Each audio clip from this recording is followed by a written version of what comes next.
I am Dr. Jessie Chon, Assistant Professor, Department of Anatomy, Jyoti Vidyapeeth Women's University, Jaipur.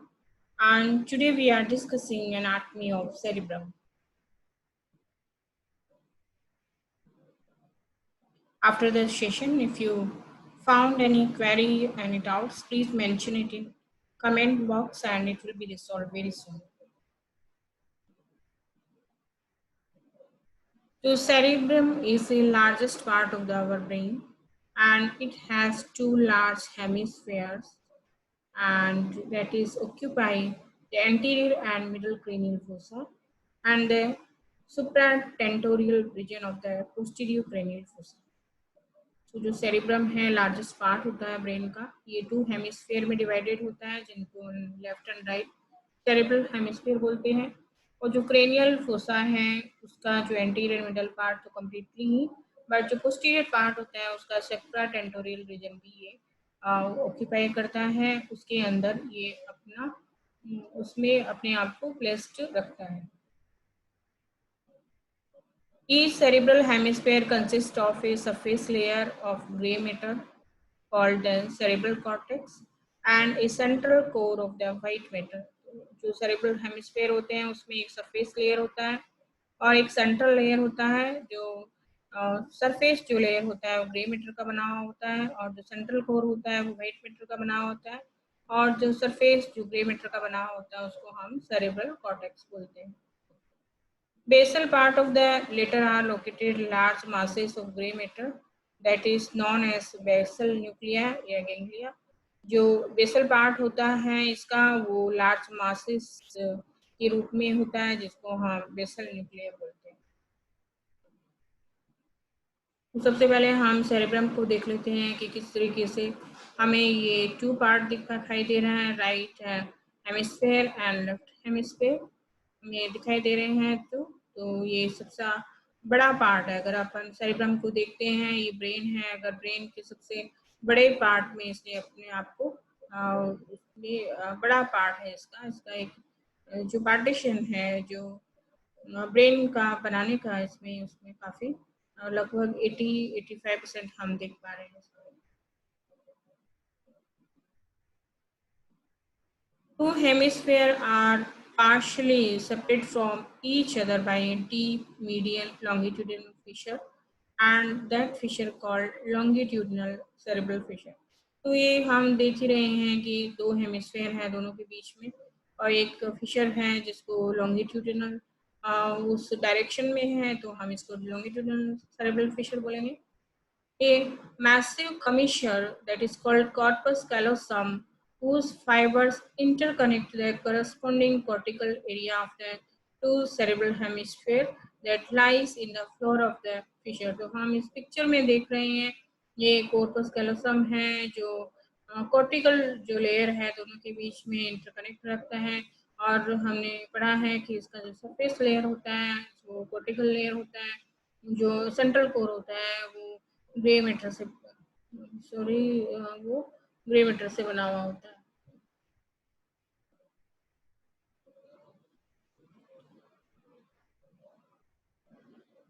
तो ये हम देख पा रहे हैं यहाँ पे ये मिडिल हमारा लॉन्गिट्यूडिनल फिशर है, ये दोनों के बीच में है, दोनों को एक दूसरे से डिवाइड कर रखा है और वहीं पे कॉर्पस कैलोसम है जो इसके फ्लोर में सिचुएटेड रहती है। दोनों इसको एक इंटरकनेक्टिंग फाइबर के थ्रू इसको जोड़ रखा है इसके कॉर्टिकल पार्ट को।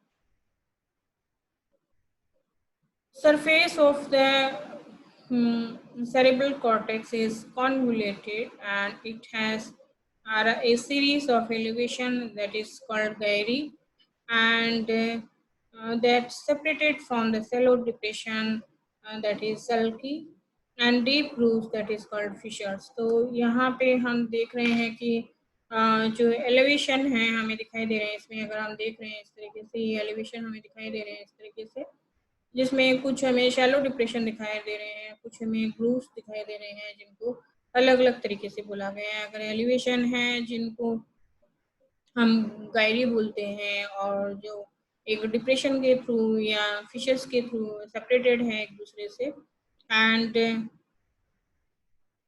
these are individual difference in the appearance of the sulci and gyri but some sulci are constant in their position and appearance and serve as important landmark. तो ये इनके जो इंडिविजुअल डिफरेंस होता है इनमें दोनों में ही sulci and gyre में कुछ परमानेंट होते हैं, वो जो एक लैंडमार्क की तरह वहाँ पे अपने आप को शो करते हैं। हम इसको और क्लियरली हम देखेंगे इसमें। ये हम देख पा रहे हैं यहाँ पे, ये जो एलिवेशन है उसको गैरी बोल रहे हैं, और इसमें जो सल्कस है हमें जो डिप्रेशन है और डीप जो डिप्रेशन होता है, जो डीप तो हमें फिशर की तरह बोलते हैं। कुछ ये पॉइंट्स हैं जो बिल्कुल परमानेंट रहते हैं और एक लैंडमार्क की तरह काम करते हैं, जो हम बाद में देखेंगे अगले में।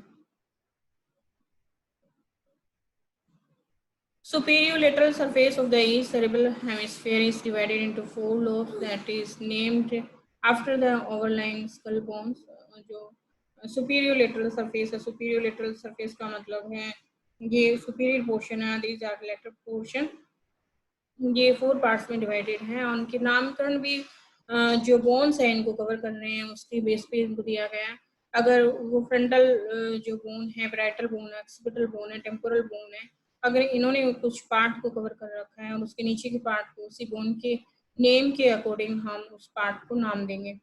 तो फ्रंटल बोन है वो anterior to the central sulcus and the above the lateral sulcus. तो हमने अभी बताया था कि कुछ सर्कस होते हैं, कुछ परमानेंट रहते हैं जो हमें लैंडमार्क प्रोवाइड करते हैं। तो यहाँ पे एक सेंट्रल सर्कस हम देख रहे हैं, लेटरल सर्कस, और इसके बेसिस पे इसको 4 पार्ट में डिवाइड किया गया है। तो सेंट्रल जो सर्कस है, लेटरल सर्कस है, वो बिल्कुल परमानेंट सर्कस है जो अपने आप को बिल्कुल डिफर नहीं करते और एक लैंडमार्क की तरह काम करते हैं। तो हम जो नेक्स्ट इस पार्ट में देख रहे हैं, ये हमारा फ्रंटल लोब है, ये हमारा सेंट्रल सर्कस है, और ये हमारा पैराइटल लोब है, ये हमारा ऑक्सीपिटल लोब है, और ये टेम्पोरल लोब है, ये सिल्वियन सर्कस है, और ये इसका जो नीचे का एक अदर पार्ट है सेरिबेलम, जो इसका पार्ट नहीं है, सेरिब्रम की बात कर रहे हैं यहाँ पे। तो हम देख रहे हैं ये जो सर्कस है जो बिल्कुल सेंट्रल में है इसके, इस पे, तो ये सेंट्रल सर्कस है।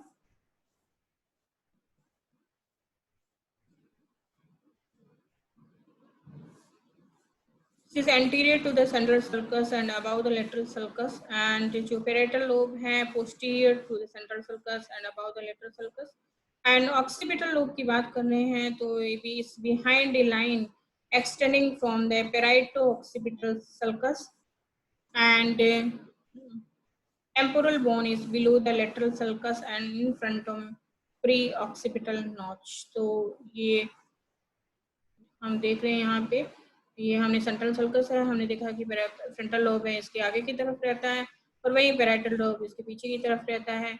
ऑक्सीपिटल ये जो हमारा लेटरल सर्कस है जो सिल्वियन सर्कस के नाम से बोला गया है, तो ये उसके फ्रंट में रहता है और वही ऑक्सीपिटल जो होता है इसके पीछे की तरफ रहता है।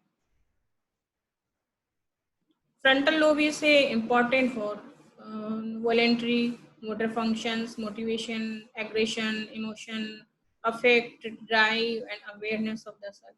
तो ये हमारे जो पार्ट है सेरिब्रम की जहाँ पे हमने देखे हैं अलग अलग लोब्स हैं, तो इस लोब जो लोब्स हैं यहाँ पे अलग अलग हमारे जो वॉलेंट्री हैं, इनवॉलेंट्री हैं, हमारे इमोशंस हैं, वो अलग अलग फीचर्स को ये कंट्रोल करते हैं। हमारे बॉडी की पूरा जो सेंसरी पार्ट है, जो मोटर पार्ट है, इसको वो अपने कंट्रोल करते हैं। तो अलग अलग पार्ट अलग अलग वो जो फंक्शन है उनको कंट्रोल करते हैं। हमारे बॉडी की जो डिफरेंट फंक्शन है, चाहे वो सेंसरी हो चाहे वो मोटर हो, तो डिफरेंट फंक्शन को कंट्रोल करते हैं। तो हम यहाँ पे बता रहे हैं कि फ्रंटल लोब क्या चीज को किस फंक्शन को वो कंट्रोल करेगा। तो यहाँ पे कुछ चीजें हमने बताई हैं।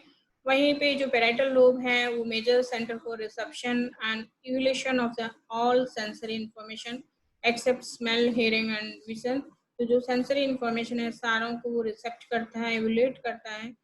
कुछ जो सेंसरी इमोशन है वो स्मेल, हियरिंग, विजन को छोड़ के। वहीं ऑक्सीपिटल लोब है रिस्पॉन्सिबल होता है reception and integration of visual input.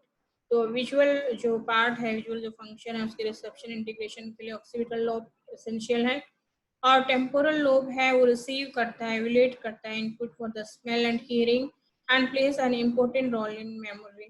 तो जो टेम्पोरल लोब है वो हमारे मेमोरी के लिए बहुत इम्पोर्टेंट है, जो सबसे जो साइड वाला पार्ट है। और वो जो हेयरिंग, क्योंकि वो बिल्कुल हमारे एक्सटर्नल मीटर्स के पास है, हमारे ऑरिकल के पास है, तो ये जो हेयरिंग है उसके लिए एक रिसीवर एंड इवोल्यूशन का काम करता है। अब हम बेसल गैंग्लिया की बात करते हैं, जिसको बेसल न्यूक्लियाई भी बोलते हैं। बेसल गैंग्लिया आर सब cortical masses of the gray matter which are situated in white core of the each cerebral hemisphere। तो हम ग्रे मैटर हमने बोला कि जो सेरिबल हेमिस्फेयर है जिसका व्हाइट कोर है उसमें सिचुएटेड रहता है ग्रे मैटर। सब कोर्टिकल मासेस होता है ग्रे मैटर, जो व्हाइट कोर जो ऊपर वाला जो पार्ट है, जो सरफेस वाला पार्ट है उसके अंदर ये सिचुएटेड रहता है, और ये ग्रे मैटर का मासेस होते हैं। और जिसमें इंक्लूड रहता है इस बेसल गैंग्लियन में corpus striatum, claustrum and amygdaloid body. During the development of the connection between the cerebral cortex and the brainstem, the bundle of the fibers covered converging as internal capsule partially divided the corpus striatum into a medial chordate nucleus and a lateral lentiform nucleus। तो जो development के time जो connection होता है, जो connective fibres होते हैं cerebral cortex and brain stem के अंदर, तो उसमें कुछ जो फाइबर्स होते हैं वो कन्वर्ट हो जाते हैं इंटरनल कैप्सूल में, एंड जो कि पार्शली डिवाइडेड होता है कॉर्पस स्टेटियम, जो कि medial caudate nucleus and lateral lentiform nucleus में डिवाइडेड होता है। Between the internal capsule and cerebral cortex, the nerve fibers diverge as the corona radiata। और यहाँ पे जो फाइबर्स होते हैं internal capsule and cerebral cortex के बीच में, तो कोरोना रेडिएटर के रूप में रहते हैं।